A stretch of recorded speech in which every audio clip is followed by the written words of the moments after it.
Assalamualaikum warahmatullahi wabarakatuh. Saya Raffi Agam Setiadi dari kelas manajemen 20H.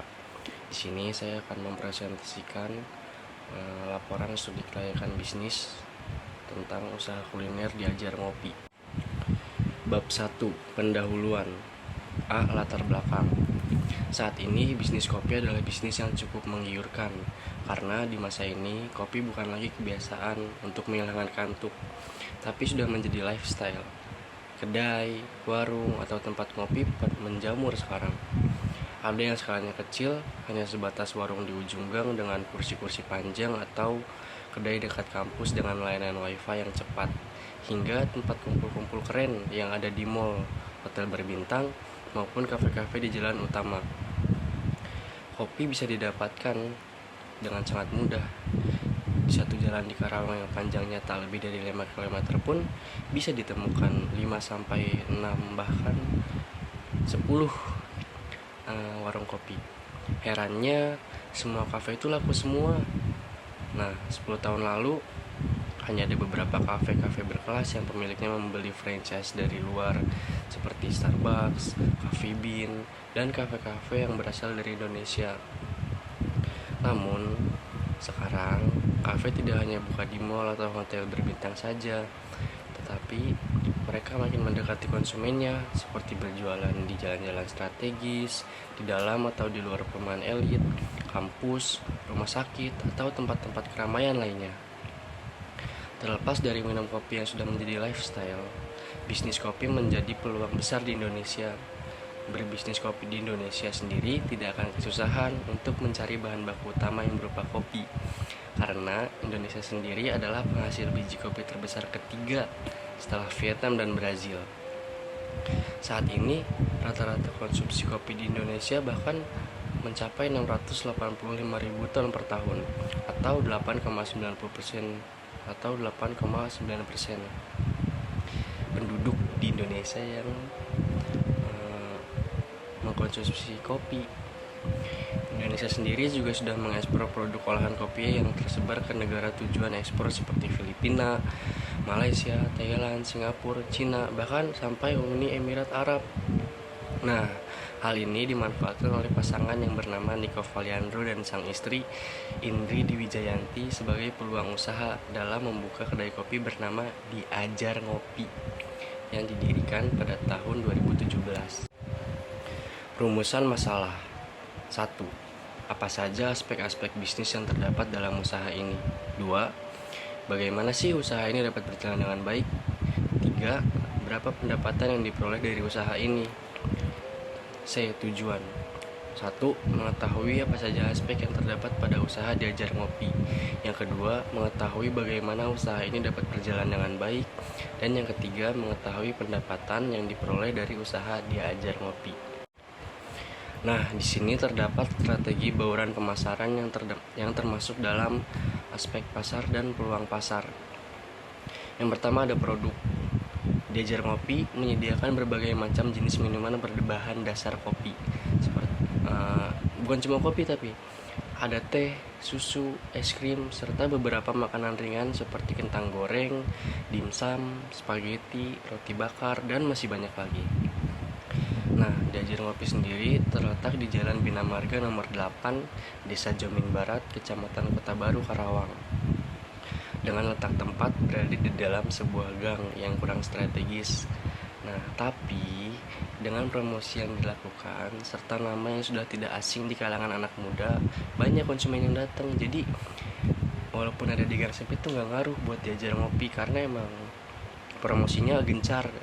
Nah, dari konsumen yang datang mungkin menyarankan ke beberapa teman-temannya, jadi kayak ini ada tempat ngopi yang bagus nih di Bina Marga, tempatnya di mana, di dalam gang. Oh ya, dari referensi orang yang datang, promosinya dilakukan dari mulut ke mulut sehingga Diajar Ngopi walaupun terletak di lokasi yang kurang strategis, mereka mampu dikunjungi oleh banyak konsumen. Di sini juga ada harga produknya seperti kopi susu yang ditawarkan dengan harga 17.000, kopi latte 20.000, V60 espresso dan semacamnya. Ada juga cemilan seperti kentang goreng yang cuma 12.000, spaghetti 15.000, dimsum 15.000. Murah kan?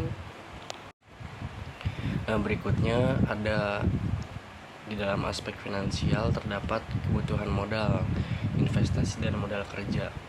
Nah, di sini dijelasin biaya operasional per bulannya. Yang pertama ada gaji pegawai. Gaji pegawainya per bulan 7.500.000. Lalu ada biaya untuk bayar listrik per bulannya mencapai 750.000, serta air seperti air galon untuk biaya perharinya. Nah, ditotalin sebulan tuh sampai 900.000. Terus bahan baku kayak kopi, teh, segala macam sama peralatannya per bulan tuh bisa sampai 11 jutaan. Kalau ditotalin satu bulannya memakan biaya operasional sebesar 20.150.000. Wah, lumayan gede ya. Nah, dengan biaya operasional segitu besarnya, kira-kira berapa sih untung yang didapat dari usaha ini? Nah, ternyata omsetnya juga lumayan besar. Omset rata-rata per bulannya itu 30 juta, berarti per hari 1 juta. Omset yang sebesar 30 juta itu dikurangin biaya operasional yang tadi 20.150, jadi keuntungan bersihnya dalam per bulan tuh Diajar Ngopi dapat 9.850.000 rupiah. Nah, yang terakhir penutup kesimpulan. Nah, hasil laporan ini menunjukkan bahwa aspek perizinan usaha kuliner Diajar Ngopi hanya dilakukan terhadap pihak berwenang setempat. Hal ini cukup menjadi perhatian yang seharusnya mampu ditingkatkan oleh pemilik usaha Diajar Ngopi tersebut. Nah, usaha ini memiliki karyawan yang relatif sedikit untuk meminimalisir biaya operasional, sehingga potensi pendapatan yang diterima akan lebih besar dibanding apabila menggunakan karyawan yang banyak. Lokasi yang dipilih oleh pemilik jauh dari keramaian kendaraan karena terletak di dalam sebuah gang.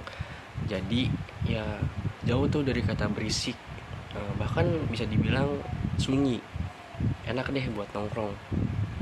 Nah, dengan lokasi yang terletak di dalam sebuah gang bukan berarti Diajar Ngopi sepi atau sepi pengunjung. Justru tempat ini ramai dikunjungi karena promosinya dilakukan secara mulut ke mulut dari konsumen yang pernah datang sebelumnya. Mereka menyarankan agar ngopi di tempat tersebut karena memang tempatnya enak, jauh dari keramaian, dan harganya juga murah-murah.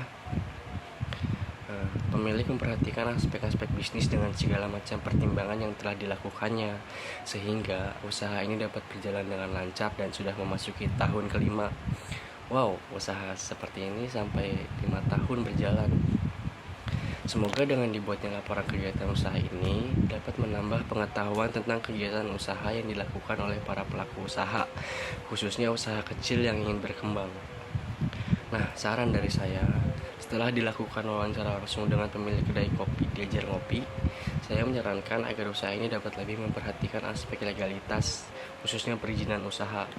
Karena sejauh ini Diajar Ngopi sendiri hanya melakukan izin kepada pihak setempat yang terkait, belum melakukan seperti akta notaris dan sebagainya. Sekian presentasi dari saya.